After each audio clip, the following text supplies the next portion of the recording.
of passing in their mathematics paper. Let's understand their responses. The first student was very sad and said that the probability of his passing was low. The second one was really happy because he felt that the probability of his passing is very high. The third kid was a little confused. He says that his probability of passing is somewhere in between. So the probability just tells you how likely it is for an event to occur. Here, the event is passing the exam.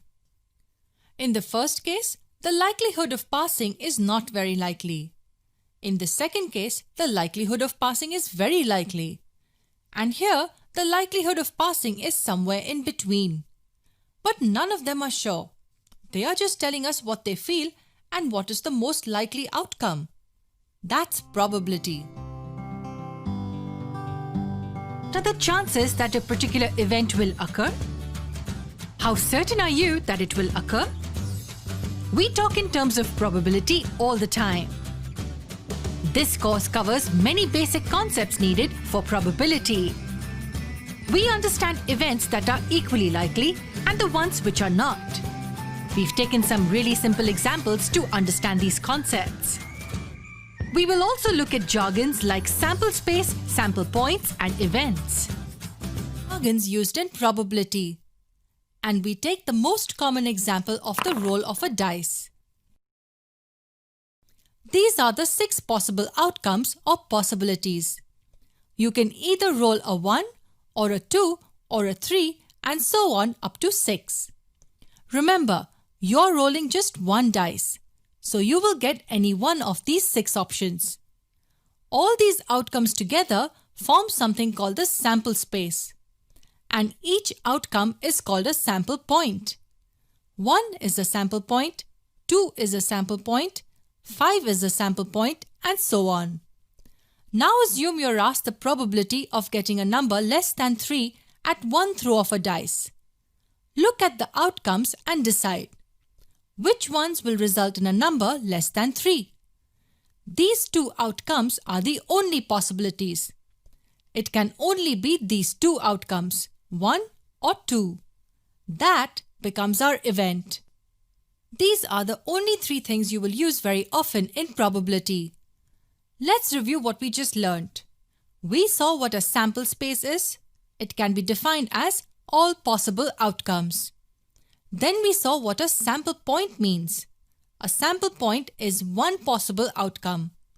Any one outcome from all possible outcomes. And then we came to an event. And an event can be defined as one or more of the possible outcomes. Often misunderstood concept in probability. Independent events. Let me ask you a question. Suppose you're given a task to toss a fair coin 100 times and to note down the outcome of every single toss. And the results you got were very interesting. In the first 99 outcomes, you get tails each and every time.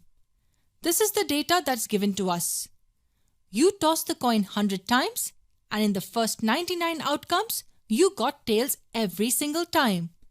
The question is, what is the probability of you getting a tail in the 100th outcome?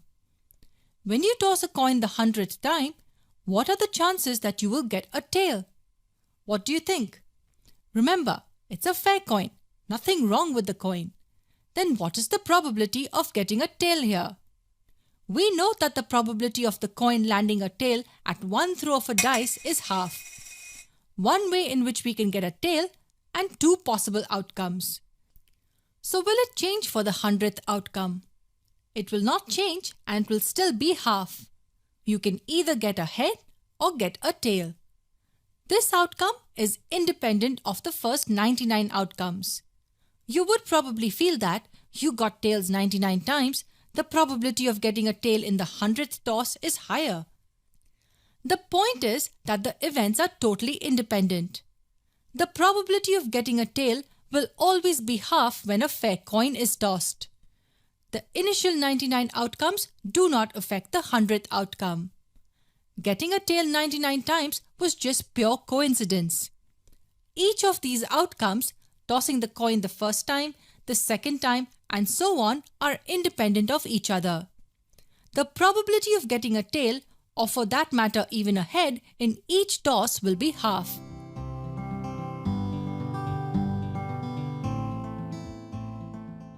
And another example on a new page. Assume you have 3 red marbles and 3 blue marbles in a box.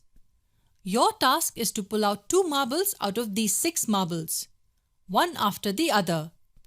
This example is interesting, but I need you to focus really hard.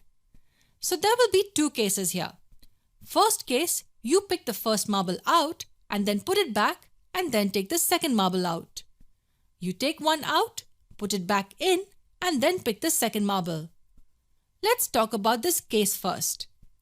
Say we want to find the probability of getting a red marble out in your first chance.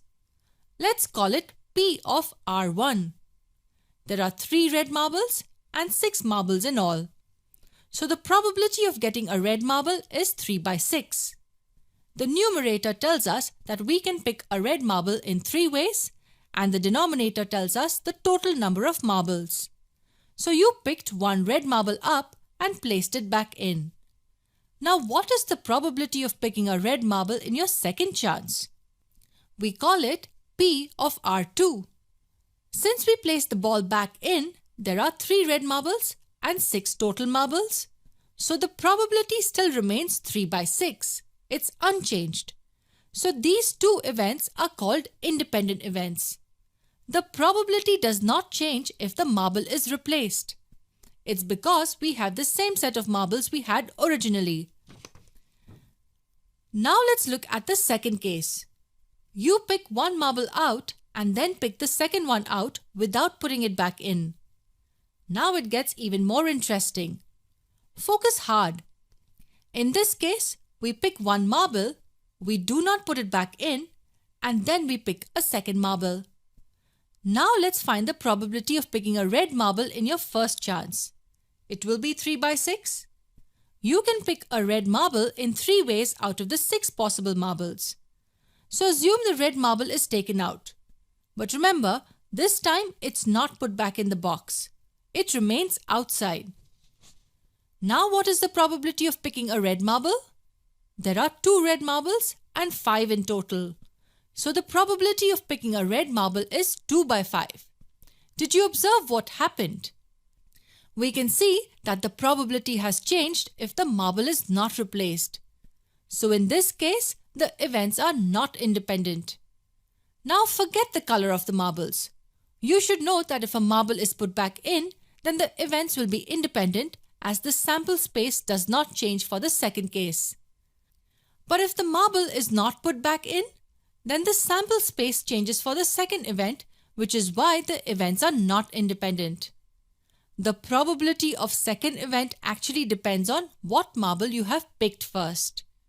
We will understand what mutually exclusive means in our next video.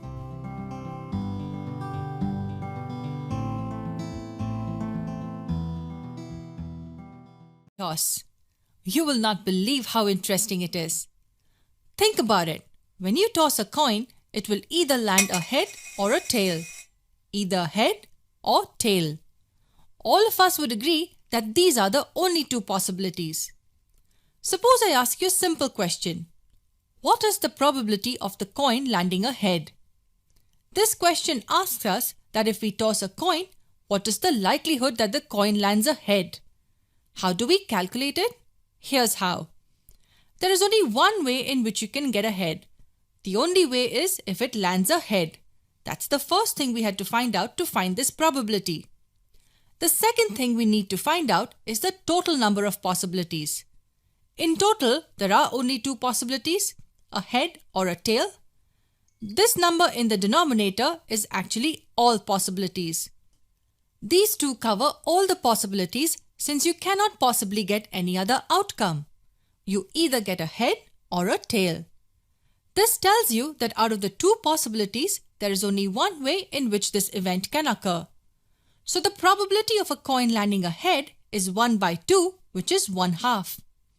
This is a fraction and can also be written in decimal form as 0.5. The numerator tells you the number of ways in which an event can occur, and the denominator is all possible events. Here's another question. What is the probability of a coin landing a tail? The logic is very similar. There is only one way in which we can get a tail, and the total possibilities are just two, head or tail. So the probability of getting a tail is also 1/2. Look at these two events, landing a head and landing a tail. Both have the same probability. And since the probability tells us the likelihood of an event occurring, such events are called equally likely events. We say that getting a head or getting a tail at the toss of a coin are equally likely events. That's because their probability of occurrence is the same. Let's try and deduce a formula for the probability of an event. In the numerator, we have the number of ways in which an event can occur, and in the denominator, we have the total number of possible outcomes. It just means how many possibilities out of the total possibilities. This formula will be a lot clearer as we see more and more examples. The formula is not important. What's important is what we are going to see next. What if there are 10 throws of a single coin? I'm not talking about 10 coins tossed simultaneously. I'm talking about one coin being tossed 10 times.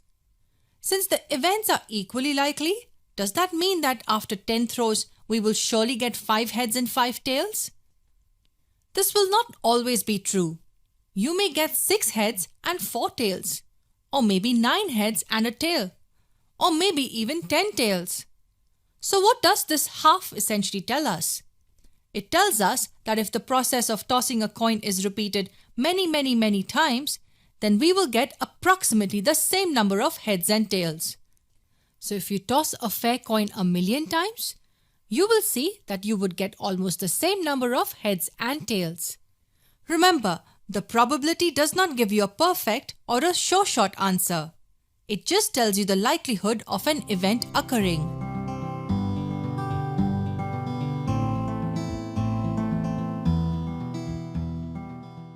Dice. Assume a fair dice is thrown. Let's think of all the possible outcomes. You may get 1, 2, 3, 4, 5 or 6. These are the only possible outcomes for one throw of a dice. In numerical form, we write it as 1, 2, 3, 4, 5 and 6. Here's the first question. What is the probability of getting a 1? Remember, we need two things to find the probability. First, how many ways in which the event can occur? And second, what are the total possible outcomes? There is only one way in which we can get a 1. That is, if the dice lands a 1. And in all, there are 6 possible outcomes. It means that the probability of getting a 1 at one throw of a dice is 1/6. Here's the next question. What's the probability of getting a 3? There is only one way in which we can get a 3, and yes, there are 6 possible outcomes. The probability of getting a 3 is also 1/6. Since the probabilities are the same, we say that these two events are equally likely. Until now, in all the problems we have seen, the numerator has always been 1. When will the numerator not be 1? Let's zoom out a bit to see the next question. What would be the probability of getting an even number at the throw of a dice? Now it gets interesting. We have to look at all possibilities in which we can get an even number. There are 3 ways in which we can get an even number. We may get a 2 or 4 or 6. Yes, at one throw, I will get just one number, not 3. But remember, the numerator tells us the number of ways in which an event can occur. And it can occur in 3 ways. And in all, there are 6 possible outcomes. The number of all possible outcomes for a throw of one dice won't change. It is the numerator that will change in view of what has been asked. So it will equal 3/6. This can also be reduced to half, but we keep it at 3/6 for now. Let's see one last question related to a throw of a dice. What will be the probability of getting an odd number? 3 outcomes can result in an odd number: 1, 3 or 5. It means that there are only 3 ways in which the dice can land an odd number: either a 1 or a 3 or a 5. And the total possibilities remain 6. The probability will equal 3 by 6. So these two events are also equally likely. It means that if we throw a dice once, the likelihood of getting an even number is the same as the likelihood of getting an odd number. Can you think of an example where two events are not equally likely? We will see that example in the next video.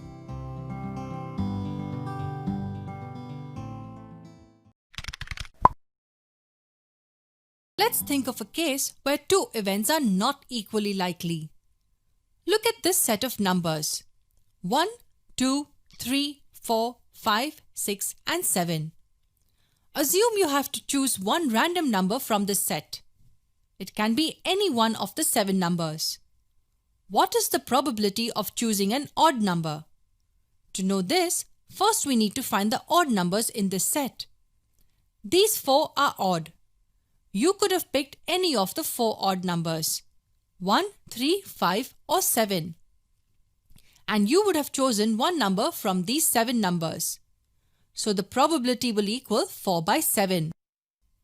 4 ways in which we can get an odd number. And 7 is the total possible number of outcomes. Similarly, what would be the probability of choosing an even number? You can choose either a 2 or a 4 or a 6. 3 possibilities out of 7. So the probability would be 3 by 7. So if you observe carefully, the probability of getting an odd number is higher than the probability of getting an even number. In simple words, it means that if you pick any random number from this set, the likelihood of getting an odd number is higher than the likelihood of getting an even number. So these events are not equally likely. 2 more interesting questions and we are done. What would be the probability of getting a 8 if we choose a random number from these 7 numbers? That's weird, huh? Do we see an 8 anywhere in the set? No, 8 is not part of the set. Getting an 8 is impossible because it does not exist in our set. So how many ways in which we can get an 8? Well, there are 0 ways in which we can get an 8. And the total possibilities are still 7. And 0 by 7 is 0. We say that probability is 0 or impossible. And what if you're asked the probability of picking a natural number from these 7 numbers? Any number you pick, it will certainly be a natural number. So there are 7 ways in which we can pick a natural number. And the total possibilities are also 7. And this is 1. We say that the probability is 1 or 100%. We call this a certain event. It will certainly happen. If you watch all the probabilities videos, I would say it is certain that you would master this topic.